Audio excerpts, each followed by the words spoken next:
As I finished making this video, I was scrolling through Twitter and saw some shocking news that the Tupac jewelry piece Drake thought he bought might actually be fake. And if this turns out to be true, then stay tuned because I will definitely make another video on it. But in the meantime, make sure to drop a like, hit subscribe, and remember that I love you guys. Now let's get into the video because I study Tupac jewelry pieces for a living. I don't know about that. I know. I study family courts for a living. Again, ladies and gentlemen, in today's episode of Library in Gentle Land, the tiny Tupac twin taunted the Toronto Taylor Swift singing Chains and Whips with the Clips in Los Angeles. And while the OVO crew is trying to claim the Clips tour is a flop, I'm going to show you, it is definitely not. And don't think I forgot, because we will also talk about the courthouse, Karen's plan to snatch jewelry drops from Pac for real as the flashy fake. Montana, who is Bobby Altoff's BBL bestie, went and bought bling off the best rapper. And since I studied Bobby Altoff for a living, I know that first he was the ring snatcher, then he took Star Trek's chains from Pharaoh, and now he has bought Pac's death row chain that we all know so well. So we are gonna break it all down. But first, smash that like button and hit subscribe for all my coverage on the Canadian clown. Yo, Drake, my brother, I think you're not reading the room here. You just went through one of the most horrifying rap battles of life. I do kind of look at Drake like, bad timing. Now, Aubrey's and Gentlegrams, while you're at it, if you want to show me some real love, I would really appreciate it, because I just launched a brand new TV show channel where we will be covering shows like South Park, Family Guy 2.5, Men, The Sopranos, and many more. And right now we are only 69 subscribers away from hitting 1,000 subs. So please check the link in the description, drop a subscription if you're into TV shows, and leave a comment telling me which show I should break down first. And this was a moment a lot of people were waiting for, since Kendrick just wrapped up the first leg of the GNX tour in Stockholm, Sweden on August 9th, and he is not kicking things back off until late September, as he will be on the road until mid-December. And instead of SZA, he is bringing Doa and Schoolboy Q as the headliners. So if you're expecting new Kendrick Lamar music, I'm guessing it will come after December when he wraps up the GNX era, unless he pulls a Tyler, the Creator move, and drops a new project while still rolling out the last one. And you also have to keep the Grammys in mind, because the 2025 Grammy cutoff is in August, meaning GNX can still be submitted for Album of the Year at this year's awards. And if we do get that mysterious second album, or the GNX Deluxe people were waiting for when GNX first dropped, then I think it will come next year, so it can qualify for the 2026 Grammys. And a lot of people are already calling GNX a guaranteed Album of the Year winner, but we will see if Kendrick sweeps 2025 the same way he did last year with Not Like Us. And honestly, it is wild just looking at the best-selling albums of 2025, because remember, GNX dropped in 2024 and it is still the top selling hip-hop album this year, outselling Drake's Sexy Sleepy Song album by 500,000 copies. And people were saying Kendrick's 3 features on Cardi's new project could not save it, but his own album outsold Cardi's by a landslide, even though it dropped 6 months earlier, which is embarrassing. And plus, Good Kid, MAAD City, and Damn are still sitting at 8th and 9th on the best-selling hip-hop albums of 2025, 12 and 7 years after release. And that kind of longevity is crazy, but it also shows we have not had many big mainstream hip-hop moments outside of Kendrick in the past year. And not even Drake could top this list. And since I study Kendrick Lamar for a living, and speaking of La Briona, the Marilyn Monrovia, before we break down Kendrick at the Clips concert, we need to look at the sassy, sexy red stunt double who is out here cyberbullying one of the most legendary hip-hop media personalities ever, Rob Markman. And if you're wondering why I mentioned Kendrick stepping off the GNX tour and then returning with Schoolboy Q and Doey, it ties into theories about new Kendrick music possibly dropping soon, so stay tuned for that later in this video. But for now, let us get back to Drake going after Rob Markman. Thought, Bobby. Are you calling me that right now? Kind of, yeah. You're a little thotty, Bobby. You're a little thotty, Bobby. Oh my god. Oh my god. Oh my god. I'm sorry. I'm sorry. Oh my god. All right, I say, You think you'd be open to helping me study rap battles for a living? So in the last 2 years, we have seen La Brianna, aside from KendrickLamar, Rick Ross, and ASAP Rocky, try to pick fights with people he knows will not clap back at him, and I will give him credit for taking on Kendrick, because that was a real challenge. But then he went and started suing, which ruined the respect he had earned. And since I study suing for a living, I also respected him for going at Rick Ross and ASAP Rocky, because they threw shots first, though. You could argue Drake came at Rocky first by dissing Rihanna, but that is exactly my point, because over the last few years, Drake has gone full Meek Mill with the Twitter fingers coming after Tejo Budden, after he retired Rihanna, Ice Spice, Megan, Thee Stallion, Serena Williams' husband Anthony Fantano, and even Steve Lacy, who we called a fragile op.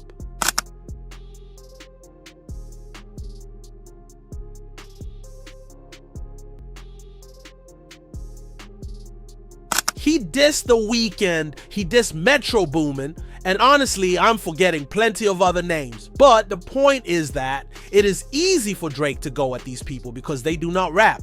And I almost forgot LeBron James and DeMar DeRozan, which shows you the pattern. And on top of that, he was taunting Pharrell and Pusha T by buying Pharrell's jewelry at an auction and pretending to melt it down, while at the same time having his label block Pusha from dissing him back. And now he is trying to clown Kendrick for buying Tupac's jewelry using hip-hop artifacts like chess pieces in his little scheme to paint himself as a villain. But when it is someone who can actually rap back at him, he turns to suing, because it is way easier for him to pick fights with people he knows will not answer with a diss track worth suing over, right? And now his newest target is Rob Markman. And if you do not know Rob, he runs one of the best YouTube channels in the culture right now, but his influence goes far beyond YouTube, since he has been interviewing legends since I was in high school, and I've been following his work for over a decade. And you have probably seen his classic MTV interview with Kendrick Lamar back in 2015 during the To Pimp a Butterfly era. Yo, Drake, my brother, I think you're not reading the room here.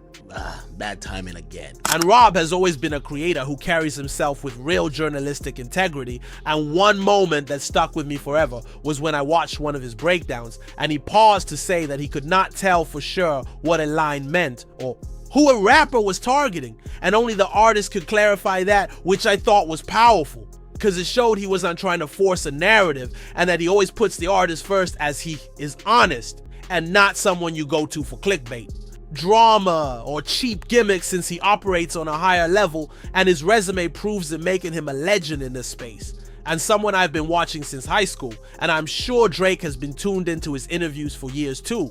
And from what I've seen, Rob is as unbiased as they come, because even though maybe he has favorite artists like anyone else, the way he reports on music is grounded in fairness and integrity, and Drake's team clearly knew that, because as Rob mentioned, when the battle started, he was approached by what he described as a team connected to OVO, and because of his reputation for balanced reporting, they basically told him thanks for not piling on like most media personalities, and asked if he could maybe show the boy some love. Guy's like a fragile op, but it's a good song though. Huh? It's a fragile op. Okay, interesting. Yeah, he's like a fragile op, but it's a good song though. What does that mean, a fragile op? No. Chat knows what I'm talking about. Fragility. And like Rob explained, he ultimately declined because his loyalty is to the viewers and not to any artist PR team, as he is always going to speak his truth. And even when Drake filed that initial petition against UMG, Rob made it clear that while he strongly disagreed with the idea of suing over anything tied to a rap battle that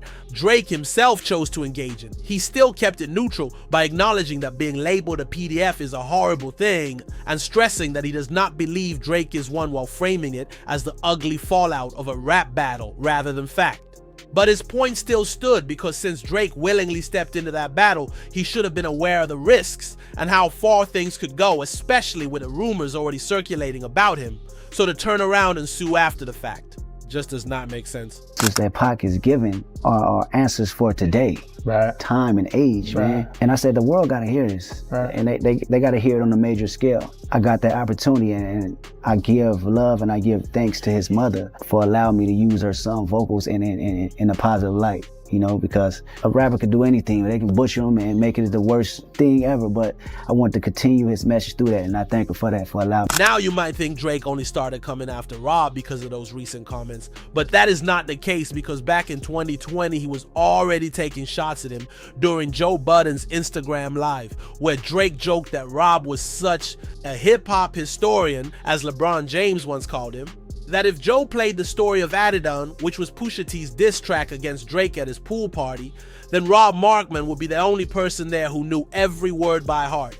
In the battle by a team connected with the OVO side and asked me to show the boys some love. You know, again, I was being as unbiased as possible. I was calling it like I see it, but they asked me, yo, we know you're unbiased. Really said it. We know you're unbiased, and we like that you're unbiased and you really try to call it straight, but can you show the guy some love? And no money was offered. No, absolutely no money was offered, but they kind of offered some things, some information, some access, and say, yo, and we'll make it that you could play his songs in your videos. You know, we'll whitelist it. Ultimately, I declined for my own personal reasons. I just feel like my allegiance is to y'all. If I took that and swayed one way, then I just wasn't being myself, and then how could y'all? That was back in 2020, and now here in 2025, the popular Lil Wayne fan page, Lil Tunechi Chion Classics, posted a clip of Rob Markman interviewing Tory Lanez, where in the video, Tory rapped part of Wayne's song Cannon and then handed it off for Rob to finish the bar, but Rob did not know it, and Drake jumped into the comments writing, of course this goof Markman could not finish the bar, and then added free Tory Lanez. Here's my thing, this is my opinion. To be called a pedophile in any capacity sucks. I get it. That's a tough stain, and personally, I don't believe that Drake is one. And I haven't met anybody in real life, meaning off the internet, who believes that Drake is a pedophile. But this is a rap battle, and a lawsuit against UMG or Kendrick or in any shape, form, or fashion, it just ain't the way. The one thing that Drake and his team is lacking in this is accountability. If you knew you were up for renegotiation, why engage in the battle anyway, knowing that a loss of any kind can weaken your position? But once you engage, why not just keep it a friendly fade? Remember, this battle really started about who's the best rapper. In my opinion, it started getting personal when Drake mentioned Whitney and push-ups. Yes, then Dot accused Drake of being a bad father. And then Drake accused Kendrick of domestic violence and family matters and said the baby might be Dave Freeze. Being labeled a domestic abuser is tough, man. Being labeled a nasty, but you can't slap someone in the face and then get mad when they punch you in the nose. If Drake wants to stick it to the majors and hold them accountable for how unfairly they treat artists, I'm all for it, but not after losing the battle. On a side note, that really is a legendary Wayne track straight up with the lines, I ain't got no conversation for you. You could talk to the cannon, have a few words with the cannon, and there you go, Tory, I just finished the Wayne bars for you. So drop a like for my wheezy voice Young Moolah, baby. But seriously, Drake is clowning Rob Markman over not remembering one. Wayne bar from a 2006 track, while Rob was clearly focused on making sure the interview itself was smooth. And do you really think his focus in that moment was finishing Wayne's lyric, while at the same time Drake is busy taking shots at all of hip-hop media, including Rob Markman, Joe Budden, Elliott Wilson, who he called a rat, and even DJ Academics, who literally praises him non-stop yet? Drake never gives him a stream or an interview, and instead of sitting down with actual hip-hop journalists since this beef started, he has been doing interviews with Bobby Outhoff, Aiden Ross, and XQC, where, by the way, XQC did not even know a single Drake song, and somehow that is fine, but Rob forgetting one Wayne lyric is worth clowning. Famous singer is in family court today with his ex-wife, I guess. Oh, hello. Oh my God, Drake. How are you? Oh, that's hilarious. He just walked by. Rob Markman responded to Drake's comment by saying that if he started calling him names, then Drake would sue.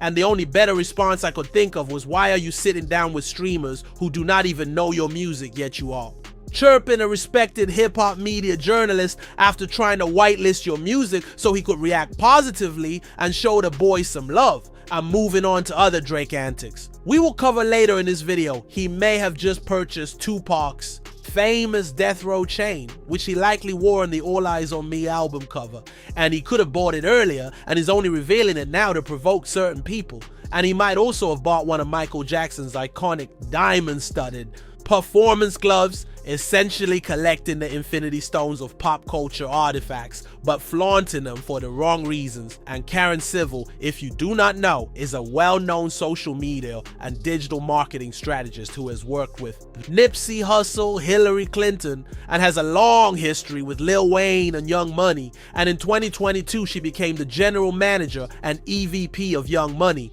after being with the label since 2010, around the same time Drake entered the Young Money scene.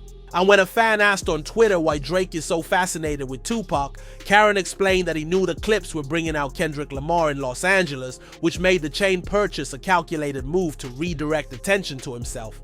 And I could not agree more, because every time Kendrick has had a big moment since their battle, Drake has tried to overshadow it, as when Kendrick dropped the Pop Out show and the Not Like Us music video, Drake released 100 gigs for your head top, which was an album of unreleased tracks taking subliminal shots at Kendrick and others. And when Kendrick did GNX, Drake at the same time filed a petty petition against UMG over the rap battle, and he even strategically aligned an Australian tour, where he took shots at LeBron James and others coinciding with Kendrick's Super Bowl halftime show, and then a week later released the Sexy Sleepy Song album with PND, and when the Clips dropped their Chains and Whips collab with Kendrick Lamar Drake, followed up the next week with What Did I Miss Labeling It as his big comeback single. And on top of all that, he was spotted at Family Court the same day he announced a new podcast with Bobby Alto, showing just how calculated and strategic he is with every move.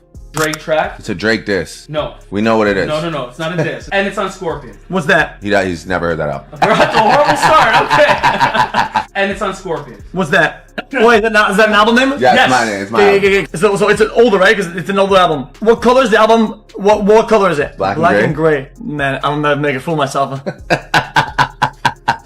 Black and gray. It's headlines. Jade. At the Clips' LA show, Kendrick came out and Drake announced that he had just purchased Tupac's famous Death Row chain.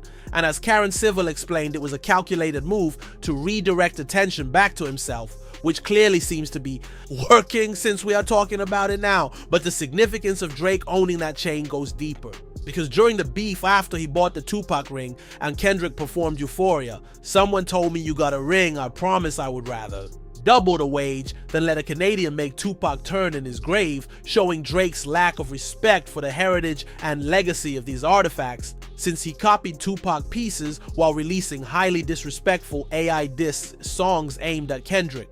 From Tupac's perspective, which forced the Tupac estate to take the songs down.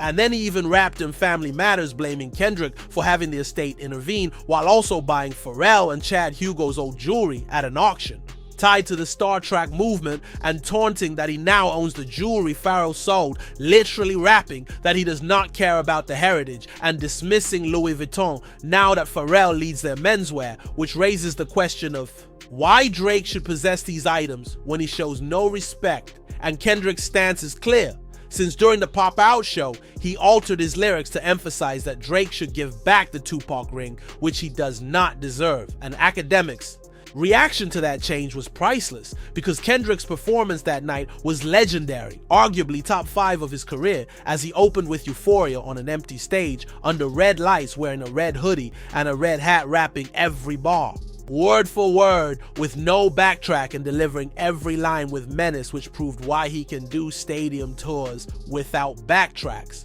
And now, taking a break from the GNX tour, he is back in LA, possibly working on new music and joining the Clips as a surprise guest. While in the description, I have linked my full-length documentary covering the Clips' career, from Malice working with Timbaland in Virginia in the 80s, all the way up to their 2025 7-figure deal exit from Def Jam to Rock Nation for their new album. And regarding venue chatter, the Clips performed at the Novo Theater, which was a full circle moment since Kendrick toured there in 2014 before To Pimp a Butterfly. And to anyone criticizing the venue size, remember that the Clips' album is pure rap, selling out 2,000 to 3,000 capacity venues across dozens of cities over 2 decades, outselling Lil Wayne's The Carter 6 in week 1, all without chasing TikTok hits, while many mumble rappers struggle to tour because of cancelled shows or short-lived trends, which proves how difficult it is to build a real live fan base today. And in terms of numbers, Kendrick's 23-date stadium tour almost outsold Drake's entire 80-plus date all-tour showing.